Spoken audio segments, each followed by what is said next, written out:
sequence, index, dan sinonim.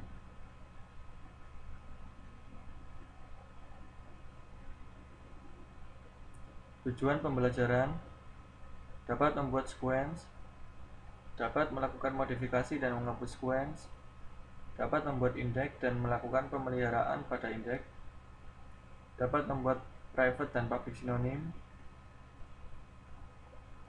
Percobaan 1, buat sequence depth no yang akan digunakan sebagai primary key dalam tabel depth. Jangan gunakan pilihan cycle. Scale-nya yaitu create sequence depth no, kemudian increment by 1, start with 91, kemudian max value 100, no case dan no cycle, maka sequence created. Definisi dan pembuatan sequence. Apa itu sequence? Secara otomatis mengenerate bilangan secara unik, objek yang bisa dipakai bersama, yang biasanya digunakan untuk keperluan penyediaan primary key. Sequence dibuat dengan perintah create sequence. Berikut ini sintaks umum sequence, yaitu create sequence, kemudian increment by n, start with n, kemudian max value, min value, cycle, case. Pemeriksaan keberadaan sequence. Untuk memeriksa keberadaan dari sequence, informasi bisa diambil dari data dictionary user sequence. Percobaan 2 yaitu tampilkan informasi tentang keberadaan sequence.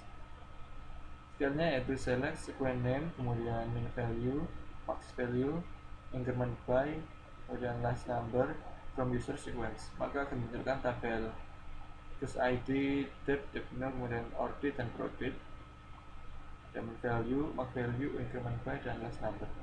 Sebagai berikut. Next file, curve file, dan penggunaan sequence.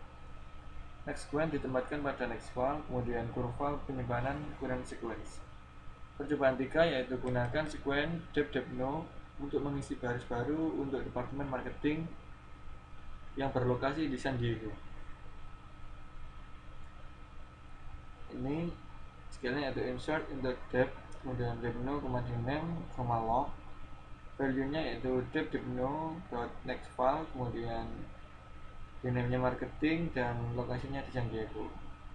Untuk melihat nilai dari sequence depth no saat ini yaitu skill-nya select depth no dot curve file from dual, maka akan munculkan tabel curve file sebagai berikut ini. Modifikasi dan penghapusan sequence. Perintah alter sequence, kemudian nama sequence bisa digunakan untuk memodifikasi sequence. Misalnya merubah increment value, max value, pilihan cycle atau case. Percobaan 4 yaitu modifikasi sequence depth no, yaitu alter sequence depth no, kemudian increment by 1, kemudian maximumnya 99999, kemudian no case, kemudian no cycle, maka sequence altered. Kemudian untuk menghapus sequence digunakan perintah drop sequence, kemudian nama sequence-nya. Sekali dihapus sequence tidak bisa direferensi lagi. Percobaan 5 yaitu menghapus sequence depth no, yaitu drop sequence depth no, maka sequence drop atau dihapus. Definisi dan pembuatan indeks. Apa itu indeks? Indeks adalah skema objek digunakan oleh Oracle Server untuk meningkatkan kecepatan untuk mendapatkan baris data yang diinginkan dengan menggunakan pointer. Dapat mereduksi disk I/O dengan menggunakan metode pengaksesan. Untuk melokasikan data secara cepat, kemudian independen dari tabel yang diindeks, digunakan dan diudara secara otomatis oleh Oracle Server. Bagaimana cara indeks dibuat? Secara otomatis, indeks yang unik dibuat secara otomatis pada saat mendefinisikan constraint primary key atau unique dalam kunci tabel. Secara manual, user dapat membuat indeks non-unik pada kolom yang ada untuk meningkatkan kecepatan akses. Untuk membuat indeks pada suatu atau lebih kolom, sintaks penulisannya yaitu create index, kemudian nama indeks, on table, kemudian nama kolomnya. Percobaan 6 yaitu buat indeks pada kolom rename yang ada pada tabel employee, yaitu scale-nya yaitu create index, kemudian emp ename.edx on emp ename, maka index created. Kapan perlu dan tidak perlu membuat indeks? Indeks perlu dibuat pada saat kolom sering digunakan dalam crossover atau kondisi join. Kolom berisi jangkauan nilai yang sangat luas, kemudian kolom berisi banyak sekali nilai nol. Dua atau lebih kolom sering digunakan bersama-sama dalam klausa, where atau kondisi join. Tabel berukuran besar dan baris yang didapatkan pada saat query paling banyak diperkirakan kurang dari 2-4% dari baris yang ada. Indeks tidak perlu dibuat jika tabel berukuran kecil, kemudian kolom tidak terlalu sering digunakan dalam kondisi dalam query. Baris yang didapatkan pada saat query lebih dari 2-4% dari baris yang ada, kemudian tabel sering diupdate. Melakukan pemeriksaan terhadap keberadaan indeks. Untuk mengetahui keberadaan indeks dapat dengan menggunakan data dictionary, user index, dan user IND columns. Percobaan 7 yaitu periksa keberadaan indeks dari tabel dictionary.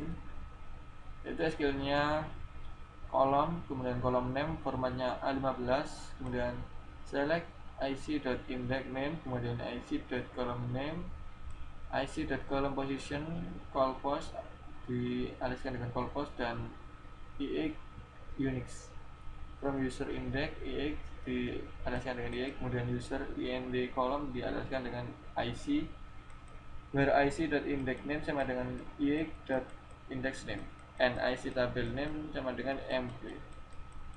Maka akan munculkan tabel index name, kemudian kolom name, dan call post dan unix sebagai berikut. Menghapus indeks. Untuk menghapus indeks dari data dictionary digunakan perintah drop index. Percobaan 8 yaitu hapus indeks emp, kemudian ename idx pada tabel emp. Skillnya yaitu drop index emp, ename, kemudian idx, maka indeks drop kita hapus. Definisi dan sinonim. Sinonim dibuat dengan tujuan menyederhanakan akses ke objek dengan cara merujuk ke tabel yang dimiliki oleh user lain, kemudian memperpendek nama objek yang panjang. Pembuatan dan penghapusan sinonim. Sintak umum pembuatan sinonim yaitu create public sinonim, kemudian sinonim for object. Percobaan 9 yaitu beri nama view date sum who dengan nama dsum. Itu skillnya create sinonim dsum for date sum who, maka sinonim created. Untuk menghapus sinonim digunakan perintah drop sinonim.